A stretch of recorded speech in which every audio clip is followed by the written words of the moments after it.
Welcome to JSA TV Europe, together with the Greener Data Movement, for this quarter's live event focused on European digital infrastructure sustainability. I'm Jean-Marc Lehmann. Joining me today is Stijn, board member of the Climate Neutral Data Center Pact. And Stijn, good to see you a couple of weeks after your massive and gigantic successful event in Amsterdam, which I hope you managed to get some sleep afterwards. A little bit, but we look back at a very successful event, and it was great to see you again in person. And it was great to see so many people in person again. It was very interesting. You can see the audience has also changed even for better than last year. So it's really evolving into something quite special within the European data center event space. But talking about sustainability now, so what would you say are the key challenges that Europe is still facing in achieving its goal of making data centers sustainable by 2030? Well, I think that the first and utmost thing is understanding our business, and that we can connect also with government on these type of topics and how this industry is working.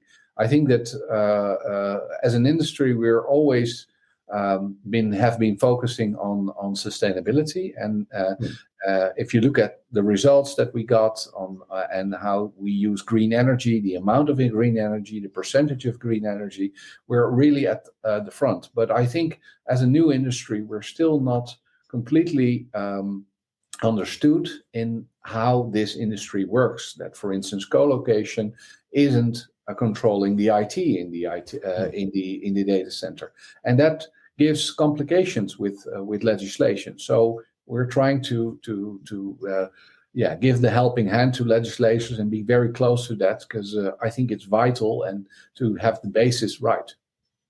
Okay, so for our viewers that don't know the Climate Neutral Data Center Pact, can you just give a brief overview of what the organization does and wants to achieve?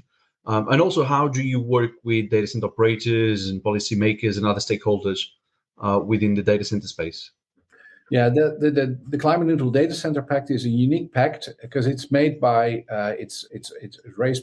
started by the cloud industry and the data center industry together. So EUDCA and CISPE, the umbrella organization for the cloud providers in Europe, work together on creating a pact in which we say, as an industry, we want to achieve a sustainable industry and set goals on water, on energy use, on waste heat, on recycling, and really make also, for instance, a framework in which we can say we're only not only saying that we're doing it, but you can also check on what we have, what we want to achieve, and this is something that. And this pact also combines the industry, which makes it easier for a government to work with an industry, because we're all in this pact together. Yeah, and I think that's the key message. We're all in this together, and this is an issue that affects even beyond, of course, the data holds into the wider society and the human species as a whole. But then, an organization like the Climate Neutral Data Center Pact, it's quite interesting, and the ambitions are very big. And very important to the marketplace. But how are you going to kind of measure and report on your progress in your goal of making data centers climate neutral? And then what metrics will you be looking at from an organization point of view? Well, with a new industry, there are a lot of challenges, and we know that there are challenges. For instance, if you want to report on what is happening, you need to have a good baseline. You need to have standards. And if you look at the international standards in Europe, the EN 5600, that's still under development. So especially the KPIs, these are the ones that are still being worked on. But we have made the initiative to create a framework in which we can monitor the progress. And this framework, which is developed together with Bureau Veritas, we set a real sort of like the main areas that we want to monitor.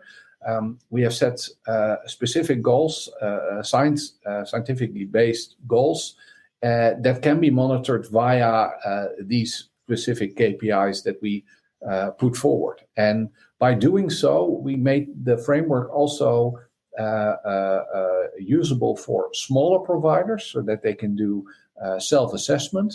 And on the other hand, we can use the framework also for auditors, that they can use it for larger firms to monitor on the same specific areas. And with this, you can sort of like create a real clear baseline for smaller providers and for also the larger providers that are operating in Europe. Interesting. And then, so what implications will the Pact have for businesses in Europe that rely on data center services? So not so much on the operator side, but the people that actually use the data centers to store their stuff. How is the Pact going to impact them? Well, I think that people that run IT, they look for reliable data centers. They look for a chain of digital infrastructure which can be really audited on every level. So on the cloud level, on the data center level, on the energy used, and by having clear frameworks and clear ways of doing assessments, audits on every level, I think that will give also some assurance with companies that that can show to their people or their investors or their users that every part of the value chain or the digital chain is actually doing it in the most sustainable manner. So I think that in a world where accountability is becoming more and more important, I think having a clear framework that can be monitored and that can be audited is vital for also a lot of businesses, that everybody needs to be responsible for making their operation 100% green. And if they outsource then to a data center, it is great that the data center can also provide that evidence. Very, very true. And then, so let's look at to the Pact as an organization itself. Where are you in terms of numbers of members? Where do you want to go? What's coming up? Give us a spin of what's happening now and what's coming next for the Pact. Well, we started, I think, around 3 years ago, and we have grown into an organization where we have around 20 NTAs, both from the cloud side, both from the data center side involved, from every part of Europe, and around 80 larger operators. And these operators are, on the one hand, local cloud operators, a lot of data center operators, of course, and also hyperscale operators. But they represent really, I think, above 90 or above 80% of the capacity in Europe. So it's a real good representation of this industry that have also supported us in this idea of creating a real industry-backed pact. Okay. And then, Stijn, you're a very busy person, so I'm going to take advantage and just ask a couple more things. Give us a spin as well on what's happening with the Dutch Data Center Association, with Kickstart, and anything else you're involved with, because you're involved with a lot of different things. Yeah. Well, I think that working together in a European way helps us also to offload a lot of work in the common things that we have together. And by doing it in a European way, we have the same issues also in the Netherlands, and so that's a very positive thing. Yeah, well, on the one hand, in the Netherlands, we focus very much on the public affairs side, and on the other hand, very much on the promotion side. And like you said, 6 years ago, we started with Kickstart to promote and to bring a event on the agenda, where at the start of the year to meet each other.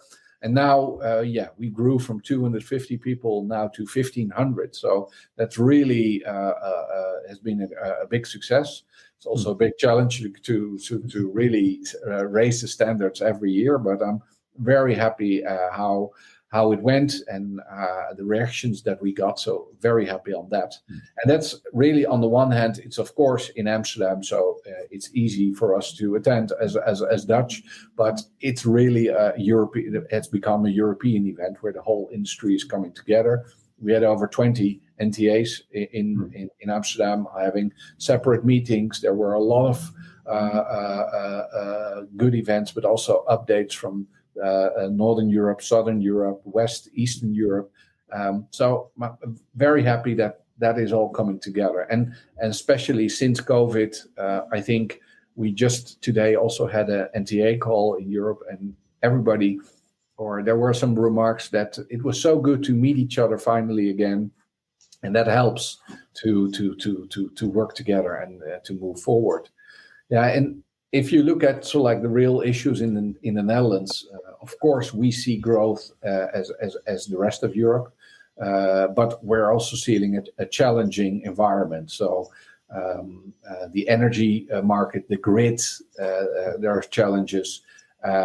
We have to think of a new way to make growth possible. On the one hand, we are growing because more people are moving to the cloud. To AI is stimulating growth. On the other hand, we all are also having the same problems as the rest of the Netherlands, that everybody is moving towards solar panels on its roof, cars that are electric, which is putting a large burden on the energy grid.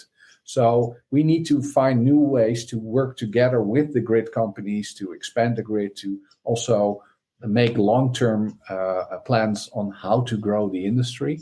So that means a lot of dossiers, a lot of issues in which we want to be on the table and work with government to find a solution in that.